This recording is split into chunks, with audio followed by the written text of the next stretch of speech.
News updates.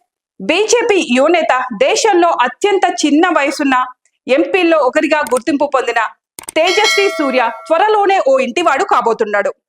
Bengaluru south parliament నియోజకవర్గం నుంచి వరుసగా రెండోసారి గెలిచిన తేజస్వి చెన్నైకి చెందిన ప్రముఖ గాయని, శాస్త్రీయ సంగీతం, భరతనాట్య కళాకారిణి శివశ్రీ స్కంద ప్రసాద్ ను వివాహం చేసుకోబోతున్నారు. ఈ విషయాన్ని ఆయనే స్వయంగా మంగళవారం ప్రకటించారు.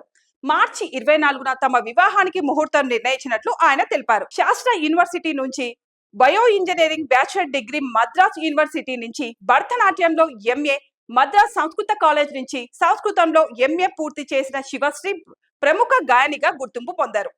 సోషల్ మీడియాలో యాక్టివ్గా ఉండే శివశ్రీ సొంతంగా ఒక యూట్యూబ్ ఛానల్ కూడా ఉంది.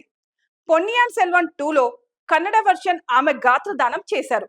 ఆ సినిమా ఆమెకు మంచి గుర్తింపు తీసుకొని వచ్చింది. అంతేకాకుండా గతేడాది అయోధ్యలో రామమందిర ప్రారంభోత్సవం సందర్భంగా శ్రీరాముడిపై కన్నడలో ఆమె పాడిన పాట సోషల్ మీడియాలో తెగ ట్రెండ్ అయింది.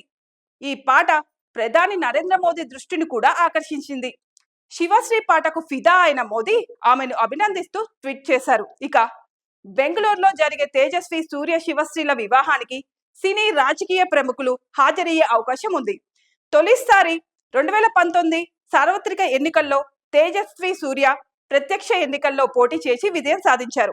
బీజేపీ తరపున తరచూ తన గళం వినిపించడంలో తేజస్వి ముందుంటారు. అయితే తరచూ వివాదాలతోనే వార్తల్లో ఉంటారు. డిసెంబర్ 22 ఇండిగో విమానం ఎక్కిన ఆయన అత్యవసర ద్వారం తెరిచినట్లు వచ్చిన వార్తలు తీవ్ర దుమారం లేపాయి. చెన్నై తిరుచి విమానంలో జరిగిన ఈ ఘటనను నాటి పౌర విమానయాన మంత్రి జ్యోతిరాదిత్య సింధియా ధృవీకరించారు. ఇది ఉద్దేశపూర్వకంగా జరిగింది కాదని, అనుకోకుండా చేయి తగలడంతో డోర్ లాక్ తెరిచి పక్కకు జరిగిందని అన్నారు.